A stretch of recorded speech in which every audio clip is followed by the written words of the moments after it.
ბათუმის საქალაქო სასამართლოში დასრულდა 16 დეკემბერს საპროტესტო აქციებზე ადმინისტრაციული წესით დაკავებულთა პროცესებით. ამჟამად 2 დღის წინ პოლიციის სამმართველოსთან დაკავებულთა საქმეების განხილვა მიმდინარეობს. დღესვე ცისხლის სამართლის ბრალით წარედგინა ინტერნეტ გამოცემა ნეტგაზეთისა და ბათუმელების დამფუძნებელ მზია ამაღლობელს, რომელსაც პოლიციელზე თავდასხმას ედავებიან. სასამართლო გადაწყვეტილებებისა და ადგილზე გაკეთებული შეფასებების შესახებ მერაბ წულუკიძე გვერდება დეტალებით პირდაპირ ეთერში. მერაბ გისმენთ.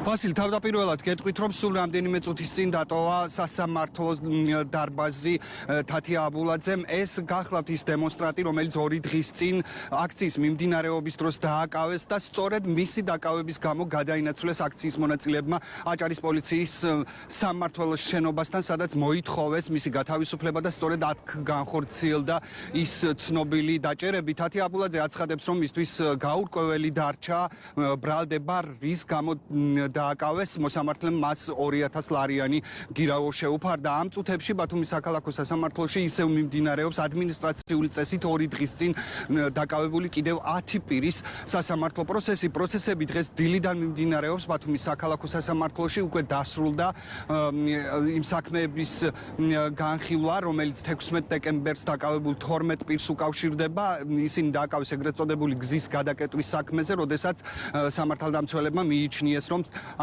ქუჩის გადაკეტვა არ იყო საჭირო, რადგან ქუჩაში არ იმყოფებოდა საკმარისი რაოდენობის ხალხი. ეს ყველა პროცესი გადაიდო 16 იანვრისთვის და გადადება მოხდა უშუალოდ ადვოკატების შუამდგომლობით, რადგან ადვოკატებმა განაცხადეს, რომ უქმეების გამო მათ განსახილველი საქმეების დეტალები ჩაბარდათ მხოლოდ გუშინ.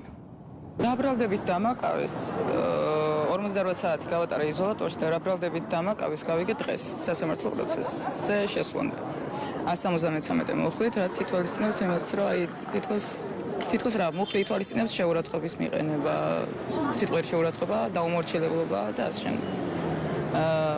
აღნიშნული არაფერი ყოფილა ჩემი მხრიდან. სიტყვიერი შეურაცხყოფა არ მიიყენებია არავისთვის. თუმცა ორივე მოწმემ, რომელიც გამოვიდა ჩემს წინააღმდეგ, ორივე მოწმემ აღნიშნა, რომ ეს სიტყვიერი შეურაცხყოფა მიაყენა პოლიციელებს.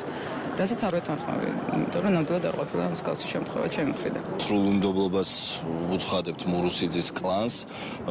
ალექსანდრე გოგუაძე როცა განიხილავს მით უმეტეს გამომდინარე იქედან, რომ ის არ იგებს ჯარიმებს და პატიმრობაში უშვებს ადამიანებს მტკიცებულებების მიუხედავად და ბათუმში მას ნოტარიუსით შეარქვეს ზედმეტსახელად. მე პირადად დღეს აქ ვიყავი მოსული, იმიტომ რომ პოლიტიკური განცხადება გამეკეთებინა და შემდეგ დამეტოვებინა დარბაზის, თუმცა სასამართლო პროცესი გადაიდო 20 იანვრისთვის. ვხედავთ ამ შენობას, სადაც ადამიანები სამართლის საზემნად უნდა მოდიოდნენ, მაგრამ დღეს ეს გადააქცია ამ მურუსიძე შინჩალაძის სინდიკატმა გადააქცია ცირკად და ამ ცირკს ვხედავთ დღეს თელი დღის განმავლობაში ადმინისტრაციულად დაკავებული პირები, რომლებსაც ედავებიან სტიკერის დაკვრას ასფალტზე, ეს ადამიანები როგორც სისხლის სამართლის დამნაშავეები და განსაკუთრებით მძიმე დანაშაულის ჩამდენების შემოიყვანეს სასამართლოს ეზოში ყავთ გამოკეტილი, არც კი გვაჩვენებენ და რამდენიმე ადამიანი იჭერს ხოლმე, როდესაც ის აყავთ.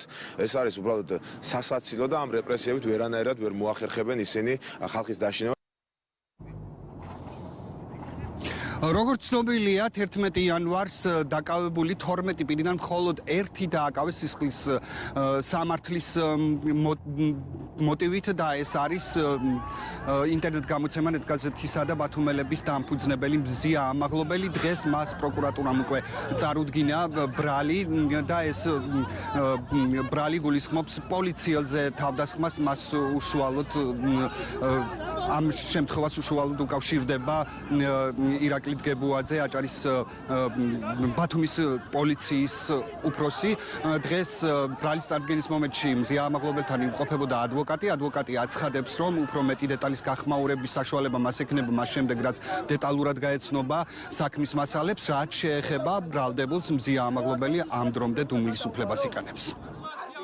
353 მუხლი პოლიციის თავდასხმას გულისხმობს ეს მუხლი და ნუ შემდგომ უკვე უნდა წარადგინონ შუამდგომლობა სასამართლოში და სასამართლო იმშელებს აღკვეთი ღონისძიების შეფარდების საქმეს. ამ ეტაპზე ახლა გადმოგვიწყდა საქმის მასალები და ჯერჯერობით სრულად არ გავუცნობივართ საქმის მასალებს, როცა გავეცნობით საქმის მასალებს, მეგრე უკვე გვექნება ნუ ჩამოყალიბებული პოზიცია და სტრატეგია დაცვის მხარეს. შევხვდით და ბრალის გაცნობაზე თვითონ ქალბატონი მზიაც ესწრებოდა ადვოკატებთან ერთად.